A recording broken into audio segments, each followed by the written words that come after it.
मैं हूं अंकित अवस्थी और आप है मेरे साथ में अमेरिका की एक नहीं चार चार हार का जिक्र करने के लिए। आप कहेंगे युद्ध में अमेरिका हार गया है क्या? आप खुद कंक्लूड करिएगा। मैं 4 पॉइंट आपके सामने बता रहा हूं। पॉइंट नंबर 1, अमेरिका ने भारत से कहा कि दुनिया में तेल की कीमतों को स्थिर बनाए रखने के लिए वो रूस से अगले 30 दिन के लिए तेल खरीद सकता है। हमें लगा कि हमारी डिप्लोमेटिक जीत हो गई है। अगले ही दिन अमेरिका दुनिया भर के देशों से कहता है कि सुनो, रूस का जो तेल मार्केट में तैर रहा है, जहाजों में है, खरीद लो ताकि दुनिया के अंदर ऑयल प्राइसेस सीमित बनी रहेंगी। मतलब इनके नाम पर बिल फाड़ने वाले ट्रंप, जिन्होंने कहा था कि 24 घंटे के अंदर रशिया यूक्रेन युद्ध रुकवा देंगे, ना तो वो युद्ध रुकवा पाए, रशिया पर लगाए हुए सैंक्शन से भी पीछे हट गए। दुनिया के सभी देशों से कहा है कि वो तेल खरीद लें। नंबर तीसरा, अभी उन्होंने हाल ही में कहा है कि स्ट्रेट ऑफ हॉर्मुज के अंदर निकलने वाले जहाजों को वो सुरक्षा नहीं दे सकते। नंबर 3 और नंबर 4, मिडिल ईस्ट के अंदर जो बैंक हैं, जिनमें यूएई के अंदर, गल्फ कंट्रीज के अंदर जो बैंक हैं, जो पश्चिम एशिया के अंदर अमेरिकी बैंक हैं, उन बैंकों के स्टाफ से कहा गया है कि निकल लो, साइड से हो जाओ या फिर वर्क फ्रॉम होम कर लो, क्योंकि ईरान आप पर हमला कर सकता है। आइए विश्लेषण करते हैं सारी बातों का और फिर से पहचानते हैं इस दुनिया को जो सबसे बड़ी नजर लगी थी वो इस व्यक्ति की लगी थी। ये व्यक्ति जिसने पूरी जिद के चलते पहले रशिया यूक्रेन युद्ध दिया, ट्रंप जैसे लोगों को बार्गेन करने के लिए मौका दिया, दुनिया में टैरिफ के नाम पर, रशिया प्रतिबंध के नाम पर इन्होंने इनके नाम पर खूब बिल फाड़ा। आज की स्थिति यह है कि ना तो इन्हें राहत है और ना ही इन्हें अपना नाम बनता दिख रहा है। दुनिया में बाजार के हालत भयंकर खराब हो चुके हैं और इस समय में जो सबसे बड़े विजेता बनकर निकल कर आ रहे हैं वो है मिस्टर पुतिन, और उनको विजेता घोषित करने में, मदद करने में कामयाब हुए हैं ईरान के राष्ट्रपति। वो सब कैसे, आज के सेशन में डिस्कस करेंगे। आप सबके सामने हमने एक जानकारी पहले भी दी थी कि भारत को तेल परचेज करने की परमिशन दी गई थी। अमेरिका ने यह कहा था हमने परमिशन दी, भारत सरकार ने इनकार किया कि यह कौन होता है कहने वाला। भारत की तरफ से प्रतिक्रिया आई कि नहीं साहब, हमें तो कोई कहने की जरूरत नहीं है, हम तो अपने हिसाब से खरीदते रहेंगे। हमने हालांकि इस पर एक प्रॉपर डिटेल सेशन किया, लेकिन अब वर्ल्ड के सभी देशों से कह दिया गया जिन्हें भी तेल खरीदना है रूसी तेल खरीद सकते हैं। इसका मतलब इनके द्वारा कुल मिलाकर पुतिन को विजेता डिक्लेयर कर दिया गया है। युद्ध कहीं भी हो, विजेता पुतिन है, यह अपने आप में बहुत बड़ी और गहरी बात मानी जानी चाहिए। मैंने हालांकि यह जानकारी हमारे एक अन्य यूट्यूब चैनल बातें बाजार की पर कल ही बता दी थी, जिसमें मैंने यह कहा था कि किस तरह से ना तो जहाजों को रोकने में कामयाब हो पा रहा है अमेरिका, ना ही जहाजों को सुरक्षा देने में कामयाब हो पा रहा है। और रही बात रूस से तेल परचेज करने की, तो हमने अपने सेशन में कल भी बताया था कि भारत रूस से तेल खरीदता रहा है और वो जनवरी में भी खरीदता रहा, फरवरी में भी खरीदता रहा। जब जब रूसी प्रतिबंध रहे हमने तेल खरीदा। हालांकि अमेरिका को लगता है कि अब उसने आदेश देकर दुनिया के लिए काम आसान कर दिया है। बाकायदा एक ऑफिशियल लेटर जारी होता है office of foreign asset control के नाम पर, और वो कहता है कि issuance of Russia related general licence, और इसमें ये लाइसेंस देते हैं इस बात का कि मार्केट के अंदर ऑयल की कीमतें स्थिर रखने के लिए जो भी रूसी जहाज इस समय समुद्र में तैर रहे हैं। आप सभी को याद होगा जब ट्रंप ने रूस के तेल खरीदने पर पाबंदी लगाई, तब बहुत सारे रूसी तेल के जहाज ऐसे थे जो पूरी तरह समुद्र में पड़े रह गए थे, यानी कि उनको खरीदार नहीं मिल रहा था। वो डेस्टिनेशन के लिए निकले थे, रास्ते में ही अटक गए थे। तो इनका कहना यह है कि 12 मार्च से पहले जो भी रूस के जहाज समुद्र के अंदर तैर रहे हैं तेल लेकर के, अब उन्हें कोई खरीद सकता है। यानी कि जो रूस ने एफडी बनाकर समुद्र के अंदर तेल के टैंकर छोड़ दिए थे, अब उन्हें कैश कराने का वक्त आ गया है अकॉर्डिंग टू अमेरिका। अमेरिका का यह कहना है कि इस तेल के बदौलत वो और ज्यादा रूसी तेल उत्पादित नहीं होने दे रहा है, बस समुद्र में तैरते रूसी तेल को खरीदने की इजाजत दे रहा है। टाइम दिया गया कि 12 मार्च रात 12 बजे से पहले पहले रूस ने जो भी तेल निकाल लिया था उसे वो बेच सकता है, और इसकी परमिशन के नाम पर उसे इजाजत दे दी गई है। और यह मोहलत 11 अप्रैल तक के लिए दी गई है कि 11 अप्रैल तक रूस वाले अपना तेल बेच सकते हैं।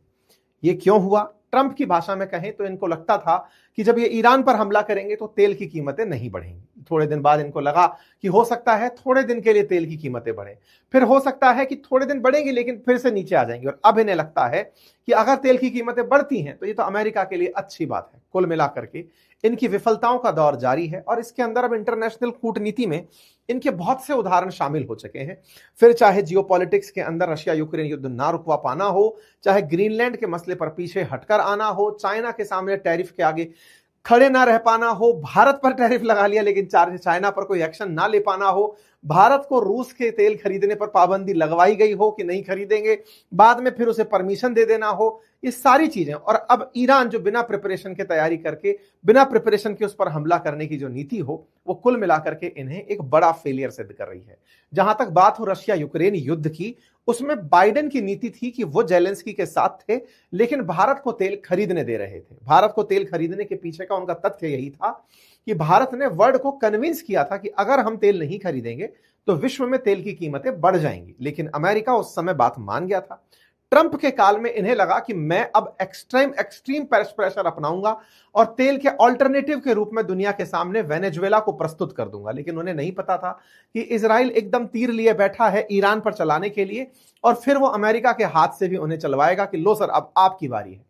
कुल मिलाकर के इजराइल और अमेरिका ने मिलकर जो ईरान पर हमला किया, स्ट्रेट ऑफ हॉर्मुज को ईरान ने कंट्रोल किया। अमेरिका की रणनीति जो कि पुतिन के ऊपर ज्यादा प्रेशर डालने की थी, वो पूरी तरह फेल मार गई। ट्रंप ने पहले जेलेंस्की को खूब धमकाते हुए कहा कि मैं तुमको समझा रहा हूं, मान जाओ, पुतिन के साथ में तुम्हें जो नेगोशिएट करना है कर लो। पुतिन को बुला करके भी समझाया, लेकिन शायद पुतिन ये जानते थे कि दुनिया में जिस तरह का प्रेशर क्रिएट हो रहा है, एक दिन मेरी जरूरत पड़ेगी। हालांकि दिन इनके खराब बहुत आए, बीच में लगभग ऐसा लगने लग गया था कि इकोनॉमी इनकी कोलैप्स कर जाएगी, लेकिन ईरान का जंग जो है वो इनके लिए वरदान साबित हुआ। पुतिन का लंबे समय तक डटे रहना कि नहीं, मैं अमेरिका के भेजे किसी भी प्रतिनिधि मंडल के सामने नहीं झुकूंगा, लगातार यूक्रेन के अंदर एंट्री करता जाऊंगा, ये पूरी तरह से अमेरिका को फेल करने में कामयाब रहा। सोचो, 1 महीने पहले तक आर्टिकल छप रहे थे कि रशिया की इकोनॉमी एंटर कर चुकी है डेथ जोन के अंदर, क्योंकि अमेरिका ने तमाम देशों को बैन कर दिया है तेल खरीदने से। यूरोप और अमेरिका मिलकर लगातार ये नीति चला रहे थे, लेकिन इन दोनों ने मिलकर के जो ईरान का स्टेप उठाया, खमनेई को खत्म करने का जो तरीका निकाला, उससे पूरी तरह वर्ल्ड के अंदर फिर से पावर इक्वेशंस बदल गई। आज ईरान के अंदर तो खूब ज्यादा बम धमाके हो रहे हैं, लेकिन बदले में ईरान ने भी इन पश्चिम एशिया के देशों को निशाना बनाना जारी रखा है। अमेरिका के बहुत से बेसिस को लगातार निशाना बना रहा है। निशाने के चलते उसने अपनी एक जिद पकड़ ली है कि तुम्हें युद्ध का विजेता घोषित होना है तो स्ट्रेट ऑफ हॉर्मुज से जहाज निकाल के दिखा दो। अमेरिका को उसी के कर्म क्षेत्र में ले जाकर मारने की जो प्लानिंग ईरान ने की, वो ये है कि तुम्हारे गोले जितने तुम चलाओ, तुम्हारे ऊपर नंबर है, तुमको जितना बताना है बता दो। लेकिन जब तक बात हो स्ट्रेट ऑफ हॉर्मुज पे कंट्रोल करने की, कि यहां से तुम जहाज निकाल ले जाओगे और हम तुम्हें निकालने देंगे, बोले आ जाओ, तुम्हें हम दृश्य दिखाते हैं। अमेरिका ने खूब तरह से ईरान को झुकाने के, खुद के विजेता होने के अनाउंसमेंट किए, लेकिन ईरान ने साफ कह दिया कि कोई भी देश हो, तेल का जहाज अगर यहां से निकालना चाहेगा तो बिना हमारी परमिशन के नहीं होगा। आईआरजीसी परमिशन देगी, जहाज पार होगा। आईआरजीसी की बिना परमिशन के अगर निकलोगे तो कल की कल इन्होंने 3 जहाजों को फूंक दिया, उड़ा दिया, उनमें बम धमाके कर दिए। कल की सुर्खी बड़ी सुर्खी बनी, जिसके चलते ब्रेंट ऑयल के जो भाव हैं, क्रूड ऑयल के जो भाव हैं, वो बढ़ गए। और आईआरजीसी ने कल ही कहा कि तैयार रहिए दुनिया वालों, क्रूड ऑयल के भाव $200 प्रति बैरल तक चले जाएंगे, क्योंकि अगर अमेरिका हम पर हमले जारी रखता है, हम स्ट्रेट ऑफ हॉर्मुज पर पूरी ताकत लगा देंगे, यहां से किसी का माल नहीं निकलने देंगे। कुल मिलाकर सप्लाई को कंट्रोल करके ईरान बैठ गया है। दुनिया का लगभग 1.5 करोड़ बैरल प्रतिदिन ऑयल यहां से पार होता था 2023 में। विचार कर देखिए, अब अगर वो पूरी तरह बाधित हो जाएगा तो ऑयल सप्लाई का क्या असर होगा। परिणाम यह निकलता है कि अमेरिका, जब कहा जाता है कि सर आप निकलवा दीजिए, आपने कहा था कि जहाजों को, मेरी नेवी के जहाज एस्कॉर्ट करेंगे, उनको प्रोटेक्ट करके निकाल कर ले जाएंगे। इस पर अमेरिका ने कल ही बयान दिया और कहा कि स्ट्रेट ऑफ हॉर्मुज से जहाजों की सुरक्षित यात्रा के लिए मैं जिम्मेदारी नहीं ले सकता, हम तैयार नहीं हैं, we are simply not ready. ऐसा कहते हुए अमेरिका ने अपना पल्ला झाड़ लिया। साफ साफ इनके एनर्जी सेक्रेटरी ने कहा कि अब जिस तरह के अटैक ऑयल टैंकर्स पर हो रहे हैं, अब यहां पर हम किसी तरह की मदद करने के लिए तैयार नहीं है। मदद के लिए तैयार ना होना सीधा सा अर्थ है ईरान को विजेता बनना, ईरान का लगे रहना। ईरान को अपनी तरीके की चीजें पता थी कि मैं किस तरह की नेगोशिएटिंग पावर में बैठा हूं, और ये पूरी तरह से पुतिन की सोची समझी रणनीति सिद्ध हो रही है। जहां पर वो इंतजार करके बैठे थे कि तेल का क्राइसिस आएगा, तुम दौड़ कर मेरे पास आओगे। यही कारण है कि 2 दिन पहले ट्रंप ने पुतिन से टेलीफोनिक वार्ता की और पुतिन ने इनको सिखाया कि सर, अगर आप वाकई में चाहते हो कि ईरान युद्ध के कारण लोग आपको ना भला बुरा कहें, तो मेरे सैंक्शंस को हटाओ, मेरे रशियन ऑयल को सब जगह बिकने दो। और हुआ भी ये, रूसी तेल बिकना लगा, लेकिन किसी को यह नहीं पता था कि वो अमेरिका के लिए और बड़ी शर्मिंदगी बनकर आएगा। रूस का तेल बिकना यूक्रेन के मामले में अमेरिका का पीछे एक कदम सरक जाना। मैं बार बार कहता आया हूं, जेलेंस्की का जो भी स्टैंड अब तक रहा, जिद से लेकर के आज तक की स्थिति, दुनिया को जिस तरह से इन्होंने युद्ध के करीब ले जाकर डाल दिया, ये अपने आप में आने वाले समय का एक अध्ययन बिंदु होगा। जेलेंस्की लगातार ट्रंप के सहारे चाह रहे थे कि अमेरिका कुछ ना कुछ करके पुतिन को कमजोर कर दें, दुनिया के अंदर ऑयल सप्लाई के नाम पर पुतिन जो पैसे कमाते हैं उसे रोक दें। लेकिन ये भूल गए थे कि असली ताकत अब पुतिन अपने पास रोक कर बैठे हैं। दुनिया की जो इस समय की जो ब्लैक गोल्ड है, जिसे आप क्रूड ऑयल कहते हैं, उसकी सप्लाई वो रोक कर बैठे हैं। उन्हें नहीं रोका जा सकता। उनके साथ केवल बातचीत और समझौते की नीति ही अपनाई जा सकती है, जिसे भारत लगातार कहता आ रहा था, डिप्लोमेसी, डायलॉग और पीस, जो ये नहीं समझ पाए और इनको नुकसान उठाना पड़ा। ये जो बात हम बोल रहे हैं, इस बात को आज से 2 दिन पहले यूरोपियन काउंसिल के जो प्रेसिडेंट हैं, द कोस्टा, उन्होंने अपने बयान में ये बात साफ कही। प्रेसिडेंट कोस्टा ने कहा कि इस पूरे जंग का विजेता असल में पुतिन है, जिन्होंने इस पूरे खेल को अपने पक्ष में कर लिया है। हमने इस पर भी बातें बाजार की पर एक प्रॉपर सेशन किया था, लेकिन जेलेंस्की अभी भी अमेरिका के भरोसे बैठे हुए हैं। खैर छोड़िए, इन सारी विजेताओं को देखते रहिएगा। अब आते हैं पॉइंट नंबर 2 पर।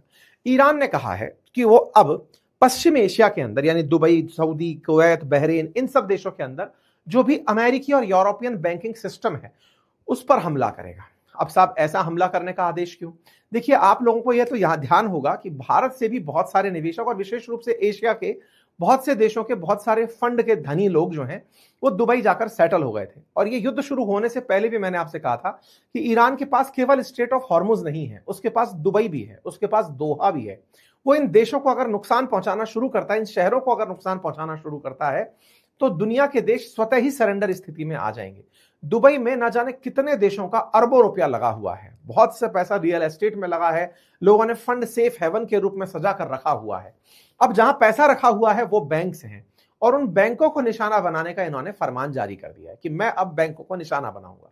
आपके दिमाग में फिर से एक सवाल उठेगा, क्या यूएई ने, कतर ने कोई रिटेलिएट करने का प्लान अब तक नहीं बनाया? उन्हें पता है कि अगर ऑफिशियली उन्होंने रिटेलिएट कर दिया तो उसकी 5 मिसाइलें पूरे इंफ्रास्ट्रक्चर को बर्बाद कर देंगी। दुबई जो दुनिया में इतने समय से यह दिखाने को कामयाब रहा कि हमारे यहां बहुत शांति है, आइए और निवेश करिए, सुरक्षित निवेश के ऑप्शन के रूप में रहिए, उसे बुरी तरह झटका लग रहा है। लगातार दुबई की जो सेफ्टी रैंकिंग है वो गिरती जा रही है। लोग निवेश के नाम पर अब दुबई को इनसिक्योर फील कर रहे हैं। सिंगापुर फिर से हाईलाइट होने लगा है, हांगकांग फिर से हाईलाइट होने लगा है कि यार यही देश सही है जहां पर कोई रीजनल इनस्टेबिलिटी नहीं है। दुबई ने ईरान के चुप रहते जो भी लाभ कमाया था, अब वो पे ऑफ करने का समय आ गया है। ईरान ने अपनी तरफ से साफ कह दिया है कि मैं इन्हें अब निशाना बनाऊंगा, क्योंकि दुबई दुनिया का एक इंटरनेशनल ऐसा सेंटर बनकर आया था जहां पर अमेरिकी बैंक हो, रूसी बैंक हो, यूरोपियन बैंक हो, हमारे एशियन की जितनी भी बैंक हो, वो सब आकर के व्यापार कर पाती थी। बड़े सारे लोग ट्रेड के लिए यहां प्रेजेंट हो पाते थे। अब इन्हें निशाना बनाया जाना शुरू होगा। यह आदेश ऐसे समय पर आया जब ईरान की एक बैंक को इजराइल ने निशाना बना दिया। असल में ईरान की जो IRGC है, ईरान की जो सरकारी कर्मचारी हैं, उनके लिए एक बैंक है जिसका नाम है सेपा बैंक। सेपा बैंक ही है जो कर्मचारियों की तनख्वाह डिलीवर करती है। इजराइल ने क्या किया, सेपा बैंक पर हमला कर दिया। सेपा बैंक पर हमला हुआ तो उसका डेटा उड़ गया, किसको कितनी तनख्वाह देनी है। तो इजराइल ने क्या सोचा कि मैं इस तरह से बैंकिंग सिस्टम को ध्वस्त कर दूंगा तो पैसा इनके कर्मचारियों तक जाएगा नहीं, और जब सैनिकों तक पैसा नहीं पहुंचेगा तो वो युद्ध करने की स्थिति में होंगे नहीं। तो सेपा बैंक पर जैसे ही हमला हुआ तो ईरान ने कहा कि 20 तारीख को नौरोज का उत्सव है, उस समय पर लोग त्योहार की तैयारियों में होंगे, आपने उस बैंक को निशाना बना दिया जो हमारे कर्मचारियों की जरूरत थी। कोई बात नहीं, आपको लगता है कि आप विजेता हो गए, आइए अब मैं आपको इसका बदला चखाता हूं। अनाउंसमेंट होता है विदेश मंत्री की तरफ से कि हमारी ओल्डेस्ट बैंक को, जो हमारे एम्प्लॉइज के लिए जुड़ी हुई थी, उन्होंने इसको टारगेट किया है। अब हमारी powerful armed forces will exact retribution for the crime, और हम इसका इलाज करेंगे बढ़िया तरीके से। तो ऐसे में इस इलाज की चेतावनी सुनते ही यहां पर तत्काल प्रभाव से इन पश्चिम एशिया के जितने भी देश हैं, यहां पर अमेरिकी और जो वैसी बैंक है जो निवेश के नाम पर हैं, उन सब के अंदर खलबली मच गई। बैंक को इवैक्यूएट करने के आदेश दे दिए गए ऑफिस बंद करने के कतर के अंदर, दुबई के अंदर सब जगह आदेश दे दिए गए। सिटी बैंक ने अपना यूएई के अंदर ब्रांच को टेम्परेरी रूप से बंद कर दिया। वॉल स्ट्रीट बैंक ने भी यूएई के स्टाफ से कहा है कि आप मतलब रिलोकेट हो जाइए थोड़े दिन समय के लिए। डेलॉइट ने दुबई छोड़ने का, पीडब्ल्यूसी, डेलॉइट, एचएसबीसी, ये कतर ब्रांच अब छोड़कर यहां से निकलने का प्लान कर रही हैं। हेडलाइन बनती है ब्लूमबर्ग दुबई के अंदर पता चलता है कि गल्फ स्टाफ उसको टेम्परेरी लीव पर भेजने का निर्णय ले लिया गया है। मतलब ईरान की वजह से अब दूसरी जो सबसे बड़ी संकट है, जो अब तक स्ट्रेट ऑफ हॉर्मुज पर था, वो अब इकोनॉमी पर दुबई और कतर के अंदर दिखाई देगा। परिणाम यह होगा कि आने वाले समय में इन देशों के अंदर लोग निवेश करने से डरेंगे और अमेरिका पर विश्वास करने से डरेंगे। अमेरिका हालांकि बहुत पहले से चाहता था कि इन लोगों के साथ में नेगोशिएशन करता चलो, और आपको याद भी होगा हमने बहुत पहले भी आपसे कहा था, ये मार्च 2026 की कटिंग है, हमने अपना सेशन करते हुए कहा था कि ईरान हमला करने से, अमेरिका हमला करने से रुक क्यों गया। उस समय मैंने बताया था तुर्की ने और गल्फ देशों ने अमेरिका से कहा था कि सर देखो, आप ईरान पर हमला करोगे क्योंकि आप दूर बैठे हो, आपको कोई नुकसान नहीं है, नुकसान सारा हमारा होगा, इकोनॉमी हमारी बर्बाद होगी। मतलब आप इंटरेस्टिंग रूप से सोचकर देखो कि हमला कर रहा है अमेरिका और इजराइल, उनकी अर्थव्यवस्था पर कोई फर्क नहीं, नुकसान हो रहा है ईरान का जिसके ऊपर खूब सारे बम गिरे, खूब सारे लोग मरे। लेकिन जो सबसे बड़ा नुकसान हो रहा है अर्थशास्त्र की भाषा में अगर कहें तो भाई साहब वो गल्फ कंट्रीज का हो रहा है। यहां पर कुछ किया ही नहीं, इन्होंने कोई गोला नहीं चलाया, बम नहीं चलाया, और इनकी अर्थव्यवस्था पूरी तरह धराशायी हो गई। मतलब इनकी अर्थव्यवस्था का धराशायी होना एक चर्चा बनेगा। इनका ना तेल बिक पा रहा है, ना यहां से लोग निकल पा रहे हैं, ना लोग आ पा रहे हैं, टूरिज्म पूरी तरह, बिलियंस ऑफ डॉलर का नुकसान उन देशों का हो गया जिन्होंने युद्ध में पार्टिसिपेट ही नहीं किया था। इसीलिए यूएस ने इग्नाइट किया ईरान वॉर, लेकिन गल्फ अरब स्टेट पे द प्राइस, ये खबर 2 दिन पहले निकल करके आई है। और ये गल्फ देशों को समझ में आने लग रहा है, गल्फ देशों को यह समझ में आने लग रहा है कि अमेरिका एक रिलायबल, ट्रस्टवर्दी पार्टनर नहीं है। वो अगर रहता तो वो उन्हें इस प्रकार के संकट में नहीं डालता। खैर क्या करें, अमेरिका में ट्रंप है, फिर से वो कुछ ना कुछ बार्गेन करके इनको मना ले जाएंगे। लोगों का अब यह भी कहना है कि ट्रंप ने एप्स्टाइन फाइल से दुनिया का ध्यान हटाने के लिए दुनिया में युद्ध थोप दिया। लेकिन ये कितना सही है, कितना गलत है, ये तो खैर आने वाला समय बताएगा। आप लोग इसे कैसे देखते हैं जरूर कमेंट बॉक्स में बताइए। चैनल पर नए हैं तो सब्सक्राइब कर लीजिए। फिलहाल के लिए इतना ही, अपना ख्याल रखें, धन्यवाद।